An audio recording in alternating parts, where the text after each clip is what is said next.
প্রতি রাতে ঘুমোতে যাওয়ার আগে একটি হজ করার সমপরিমাণ সওয়াব নেবেন? তাহলে ভিডিওটি শেষ পর্যন্ত দেখুন।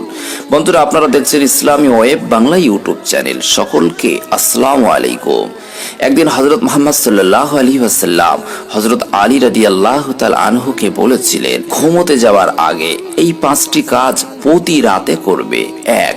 4000 দিনার সদকা করবে। 2. একটি কোরআন খতম করবে। 3. জান্নাতের মূল্য পরিশোধ করবে। 4. দুজন ব্যক্তি যদি দুজনের উপর রাগ করে থাকে তাহলে সেই রাগ ভাঙিয়ে তাদেরকে খুশি করে তুলবে। 5. একবার হজ করবে, তারপর ঘুমোতে যাবে। হযরত আলী রাদিয়াল্লাহু তাআলা আনহু তখন বললেন, হে আল্লাহর রাসূল, এটা তো মনে হচ্ছে অসম্ভব, আমি এই 5টি কাজ কিভাবে করতে পারবো? তখন মহানবী সাল্লাল্লাহু আলাইহি ওয়াসাল্লাম বললেন, 1. সূরা ফাতিহা 4 বার পড়লেই 4000 দিনার সদকা করার সমপরিমাণ সওয়াব পাওয়া যায়। 2. সূরা ইখলাস 3 বার পড়লে একটি কোরআন শরীফ খতমের সওয়াব পাওয়া যায়। 3 বার যে কোনো একটি দরুদ শরীফ পড়লে তাহলেই জান্নাতের মূল্য পরিশোধ করার সমপরিমাণ সওয়াব পাওয়া যায়।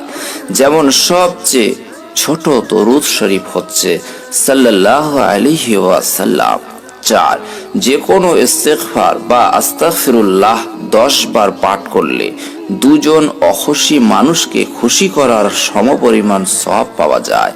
এবং সর্বশেষ কালিমা শাহাদাত 4 বার পাঠ করলে একটি হজের সমপরিমাণ সওয়াব পাওয়া যাবে। সুবহানাল্লাহ। শেয়ার করে অন্য কেউ প্রতিদিন রাতে ঘুমোতে যাওয়ার আগে একটি হজ করার সমপরিমাণ সওয়াব পেতে সাহায্য করুন। মনে রাখবেন, আপনার ভালো কাজ আপনার কাজেই উপহার হিসাবে ফিরে আসবে। আসসালামু আলাইকুম বন্ধুরা, আপনারা দেখছেন ইসলামী ওয়েব বাংলা ইউটিউব চ্যানেল। যারা নতুন, সাবস্ক্রাইব করে সঙ্গে থাকুন, সাথে থাকুন।